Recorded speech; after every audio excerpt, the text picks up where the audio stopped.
Hello, hello. Welcome back to another podcast episode or a YouTube video if you were watching this live over on YouTube. Podcast listeners, if you did not know, I do take a lot of, not all, but a lot of my videos and I upload them on YouTube. So if you prefer to actually see my face and see my expressions as I'm talking instead of just listening, always an option for you. I will link my YouTube channel down in the comments, or you can just search my name as usual. But I'm super excited for today's episode because this is one where I have heard other people share what they would do if they had to start over again. I think it's a pretty common topic. And I always love listening in, especially people who are like, 7-figure, 8-figure business owners. I'm like, ooh, what do they have to say? And it's so interesting because a lot of people have these same general ideas, which is actually, long story short, not that particular thing, but how I ended up in business coaching, helping women who were not just network marketers, because I realized everything that I was doing to build my business in network marketing, 95% of it was the exact same thing that you do for any business to get started, and to build and scale and grow. So this list, if you know me, I don't put it in any particular order because I don't like to say anything is like so much more important than anything else.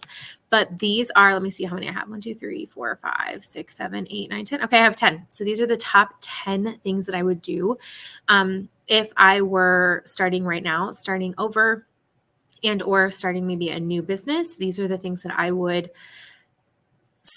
maybe not start doing them all at once, but as much as possible, I would start doing these. Okay, again, no particular order. I'm going to start at the bottom. The thing with my personal life that I would make sure to start doing if I'm not already is prioritizing sleep, moving my body, and nutrition. So I'm going to be honest, like I'm human. Not all of these are always perfect for me either right now in my life, but I know that when I do these things, I feel so much better and my business does so much better because I feel so much better because I am my business, right? So prioritizing sleep is one that I didn't start doing until the last few years. And I made myself do it because I was running a business where I wasn't prioritizing sleep. I was doing live videos selling my clothing until 9 or 10 o'clock. And then I would pull the stuff that I sold, go ahead and make the shipping labels just because I like to be super productive and have things streamlined. But then I wasn't getting any sleep and it sucked. Just to be honest, it was bad. So I would make sure to prioritize sleep, movement, nutrition, schedule things in, make sure when you're looking at your schedule every Sunday, before the week starts, that if you have a call until 9 or 10 o'clock at night, but you have created a boundary that you are going to be in bed by 9:30, maybe that call gets to be moved or, I don't know, you can figure that out. I'm not going to tell you what to do, but I would definitely prioritize those 3 things. I would schedule in your workouts, make sure you're moving your body. And remember, workouts don't have to be like official workouts. I got a walking pad this year and it has made all the difference in my energy, making sure that I get my steps in, things like that. Next thing is I would listen to a podcast and or read/listen to personal development daily. So if you're listening to this as the podcast, or even if you're watching this on YouTube, a lot of my personal development, actually, I did on YouTube. I would listen to YouTube videos during my lunch and my planning period at school the first year that I was starting my business before I even knew what a podcast was, which is really cool. Now I listen to podcasts during my commute. I listen, when I'm getting ready in the morning, just, random times. If I am cleaning the house, I'll put a podcast on. If I'm folding laundry, I listen to a podcast. So making sure that you are filling your ears, your head, your environment with that positivity, that learning every day is really important. This next thing isn't really a tactical thing. It's more a mindset, but don't overcomplicate things. There are so many times, and I allow myself to still do this sometimes in my business, but especially in the beginning of my business, is I made things over complicated, or I told myself I couldn't do it because I didn't know tech, or I didn't know how to do XYZ, or I didn't have the funds to do this. And so basically those things were just excuses. And if you're overcomplicating things, to me, that is another way of creating an excuse on why you're not going to be able to do something that you 100% are capable of doing. And one mindset shift for me that really helped with this is reminding myself like, hey, if someone else has done this, I can do this too. I can do anything I put my mind to. I'm determined. I am a smart ass woman. So I am not going to overcomplicate this. I'm going to figure it out. I'm going to be logical about this. And one question that I think it's like a life coaching question, maybe, that I have heard coaches ask before, clients, and I've been asked before as a client, but if you did know how to do this, what would the answer be? And see what happens, because usually 90% of the time we actually do know the answer. Okay, next thing that I would make sure to do is to join a mastermind and or hire a coach for an occasional one-on-one strategy. I would probably do both, because I did both pretty soon in my business, and I saw tremendous gains in my business. Not only financial gains, but just growth in ideas, the systems I was able to create, the people I was able to network, the accountability that I had in actually making the things happen. For me personally, is so much bigger when I have a coach, when I have a mastermind that I'm showing up at, when I have people that I have paid for to be in my circle, to kind of make sure that I'm doing the things. And so for me, even just mindset wise, having a mastermind that I knew that I was going to meet with every week or every 2 weeks or whatever it is, and that coaching call that I knew that I was going to get on, and my coach was going to ask if I did the things that I said I was going to do, I didn't want to show up on that call and not do the things that I said I was going to do. Right. And so I like the tough love. I like all of that. That has really, really helped me grow my business. So I would make sure to do that as soon as I could. I would make a collaboration list of 20 people and interact with them weekly to build that rapport. So the collaboration list, and I read this, I think it's, I forget the author of it, but it's $100 million leads. So $100 million. It's a purple book. Now I'm not going to remember it. I think it came from that one. Gosh, I read so much, but basically when he was promoting his offer, and he has $100 million business now, he had a list of, his was hundreds, but I said 20 to get you started. We don't have to go 100 out of the gate if you don't want to, but 100 people that he wanted to collaborate with and 100 ideal clients. And so that's what I would do as well. Make your list of ideal clients, make your list of, other people you would like to collaborate with. And, we've done other episodes on collaboration, what that can look like. So go back in the podcast and, dive into that if you have any questions about what that could look like. But make those lists and then start intentionally interacting with them right now without asking them to buy. Just really forming those connections, because connections, if you've been in my world for any amount of time, I really say that the 3 C's are what you need to build a business: content, connections, and consistency. So if you are making those connections and you are doing it consistently, I promise you will see some results.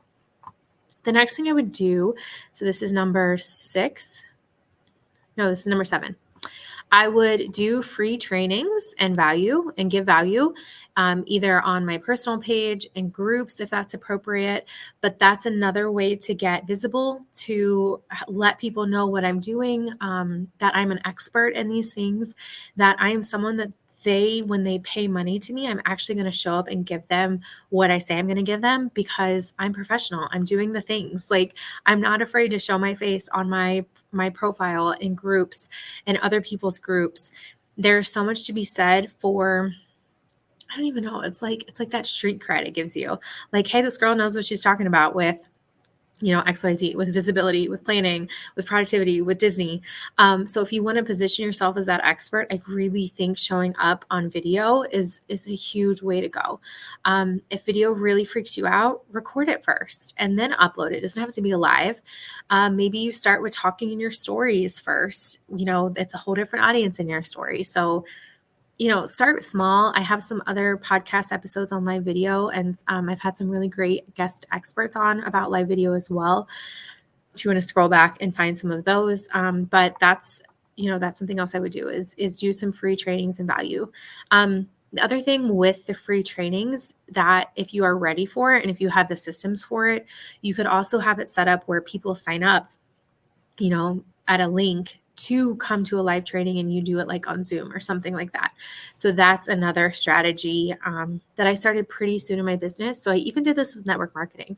For network marketing, a lot of the free training and value that I gave was about building a team, making money, how I'm able to work my business while also working full time. So a lot of the productivity piece of my brand started during my network marketing journey, because that's what I would train on, and people would be so interested. Like, okay, I really want to know, how do you find the time to do all of this?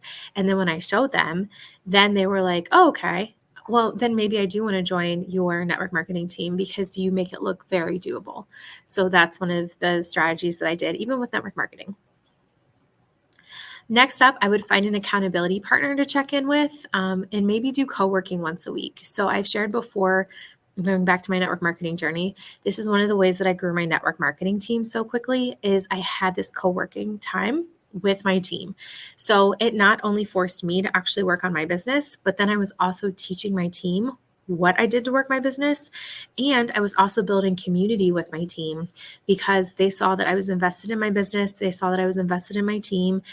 They saw that I really cared about them, because they would ask questions and I would answer them and, mentor them. And so there was a lot of good that came from the co-working with my network marketing teams. Now moving into my coaching business, it's the same thing. I do co-working with, different groups like mentorship or membership, mastermind groups.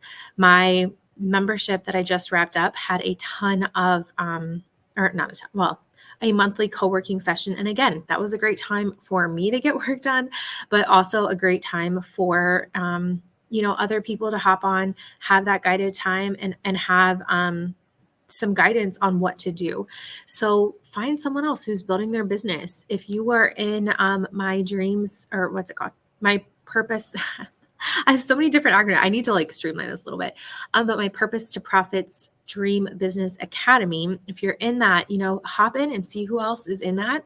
And maybe you guys want to set up a weekly or every other week co-working time where you can get some work done. Find someone. I guarantee that there is someone in your network who is also building a business who would love to be your accountability partner or hop on a co-working call with you and get some stuff done. Next up, I would work on my business a minimum of an hour a day. And when I was very much in the growing and scaling phase of my network marketing business, I did this 2 hours a day or 3 hours a day. And that's when I really honed in on that power hour. And I got really clear on my list of daily tasks, what I needed to get done in that time. And I would do it in an hour. And then I would take a little 5-minute break. And then I would do it in another hour. And then I would take another break. And then I would do it in another hour. And the cool thing about that is you can split it up. Maybe you want to do half hours, and then you're going to go and switch the clothes from the washer to the dryer, grab a snack, come back and work another half hour, right? Do what works for you. But I would intentionally work on my business at least an hour a day. And yes, this includes weekends for me. It doesn't always have to be selling, or you can pick the tasks, but for me on Sundays, I like to plan my week. I like to, I don't do it anymore, but for a while I made sure that on Sundays I batched my email that went on Mondays.